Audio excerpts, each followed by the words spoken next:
जमजम एक ऐसा पानी जो धरती पर मौजूद हर पानी से अलग है और ये पानी एक जगह के अलावा कहीं भी नहीं पाया जाता। दोस्तों, इस्लाम में जमजम नाम के इस पानी की अहमियत उतनी ही है जितनी की एक अमृत की होती है। वहीं कई लोगों का मन में ये सवाल रहता है कि आखिर ये पानी कहाँ से आया, क्यों ये धरती पर मौजूद सभी पानियों से अलग है। तो दोस्तों, आज की इस वीडियो में हम आपको इन्हीं सवालों से पर्दा उठाकर दिखाने की कोशिश करेंगे। दोस्तों, इस बात में कोई शक नहीं है कि आज इस्लाम दुनिया का सबसे तेज बढ़ता हुआ धर्म है। साथ ही इस्लाम आज दुनिया का दूसरा सबसे बड़ा धर्म भी है और इसमें ऐसी कई कहानियां हैं जो आपने सुनी होंगी। उसी में से एक है जमजम का पानी। ऐसा कहा जाता है कि हजारों सालों पहले पैगंबर इब्राहिम अपनी पत्नी हाजरा और अपने बेटे हजरत इस्माइल को अल्लाह के सिए हुए हुक्म का पालन करते हुए मक्का के रेगिस्तान में छोड़कर चले गए। बेटे इस्माइल को जब प्यास लगी तो रेगिस्तान में दूर दूर तक पानी की एक भी बूंद दिखाई नहीं दे रही थी। मासूम इस्माइल प्यास से इतना ज्यादा तड़पने लगे। तभी एक चमत्कार होता है कि रेत में से पानी निकलने लगता है और यही वो जगह है जहाँ बाद में कुएं को बना दिया गया, जिसे आज पूरी दुनिया जमजम के पानी के नाम से जानती है। इसी पानी को मक्का मदीना में हज की यात्रा करने गए लोग न सिर्फ पीते हैं बल्कि सबसे पवित्र भी मानते हैं और इसे अपने घर पर भर कर लाते हैं, क्योंकि उनकी नजरों में ये दुनिया का सबसे पवित्र पानी है जो कि सभी दुख तकलीफ को दूर कर देता है। अब आप भी सोच रहे होंगे कि आखिर रेगिस्तान के बीचों बीच ये कैसा जमजम का पानी आता है। दोस्तों, इसके ऊपर कई तरह की रिसर्च की गई और यह नतीजा निकल गया कि जमजम का पानी मक्का के पहाड़ों पर बनी दरारों से आता है। और इस्लामिक मान्यता की माने तो पहाड़ों पर बनी ये दरारें तब बनी थी जब हजरत इस्माइल ने अपना पैर जमीन पर रगड़ा था। अब आप सोच लीजिए कि इस्माइल के पैर रगड़ने से मक्का अब इस कदर महीन दरारें पड़ गई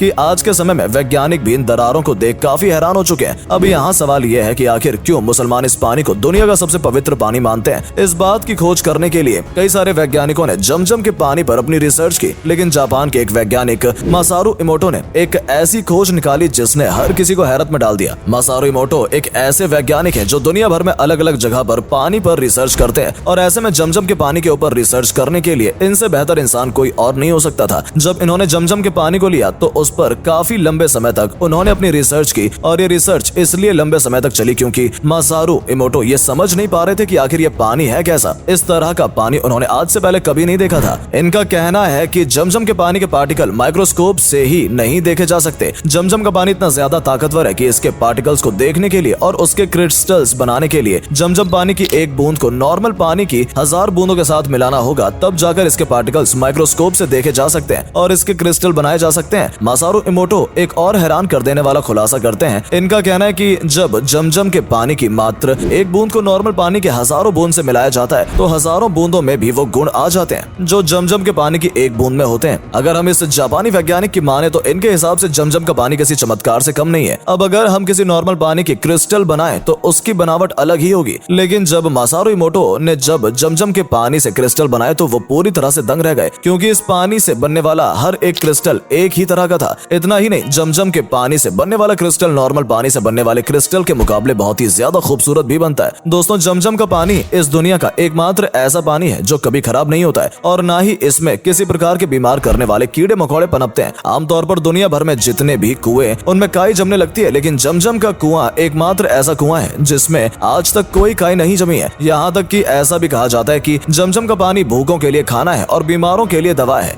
दोस्तों, जहाँ एक तरफ मुस्लिम इस पानी को इतना ज्यादा पवित्र मानते हैं, पर कुछ लोग ऐसे भी हैं जो इस पानी को पीने लायक भी नहीं मानते। 1971 में मिस्र के एक डॉक्टर ने यूरोपियन प्रेस को लिखा कि मक्का का जमजम का पानी लोगों को पीने के काबिल नहीं है। दरअसल इसके इस बयान की बुनियाद थी कि काबा सी लेवल से नीचे है और मक्का शहरों के बीचों बीच है। इस वजह से मक्का शहर का गंदा पानी नालों से इस कुएं में आकर जमा होता रहता है। यह खबर सऊदी अरब के किंग फैसल तक पहुंची और उन्होंने मिस्र के इस डॉक्टर के इस बयान को गलत साबित करने का फैसला किया। उन्होंने फौरन सऊदी की एक रिसर्च टीम को इस मामले में जांच करने और जमजम पानी का एक सैंपल चेक करने के लिए यूरोपियन लेबोरेटरी में भेजे जाने का हुक्म दिया। जब वो वहां पहुंचे तो उन्होंने देखा कि ये पानी का एक छोटा सा कुआं था, छोटे पोखर के समान। ये कुआं हर साल लाखों गैलन पानी हाजियों को देता है और ये सिलसिला तब से चालू है जब से ये वजूद में आया, यानी कि कई शताब्दियों पहले हजरत इब्राहिम के वक्त से उन्होंने अपनी खोजबीन शुरू की और कुएं को अच्छे से समझने की कोशिश की। उन्होंने कुएं की गहराई मापने के लिए एक शख्स को पानी में उतार कर भी देखा। उन्होंने देखा कि पानी की सतह उसके कंधों से थोड़ा ऊपर ही थी। उस शख्स की ऊंचाई तकरीबन 5 फीट 8 इंच थी। उस शख्स ने सीधा खड़े रहते हुए उस कुएं के एक कोने से दूसरे कोने तक खोजबीन की। पानी आखिर किस तरफ से आ रहा है, यानी कि धारा कहां से है, यानी कि पानी निकल कहां से रहा है। उसे पानी में डुबकी लगाने की इजाजत नहीं थी, इसलिए उसने बताया कि पानी किस जगह से निकलता है। उसे अभी समझ में नहीं आया, इसलिए उन्होंने दूसरा आइडिया सोचा। उन्होंने उस कुएं से पानी निकालने के लिए बड़े बड़े पंप लगा लिए ताकि वहां से तेजी से पानी निकल सके और पानी के स्रोत का पता लगाया जा सके। उन्हें हैरत हुई कि ऐसा करने पर भी कुएं के पानी आने का पता नहीं चल सका, लेकिन उनके पास एकमात्र यही तरीका था जिससे जाना जा सकता था, इसलिए उन्होंने पंप से पानी पानी निकालने के तरीके को फिर से दोहराया और पानी में खड़े होकर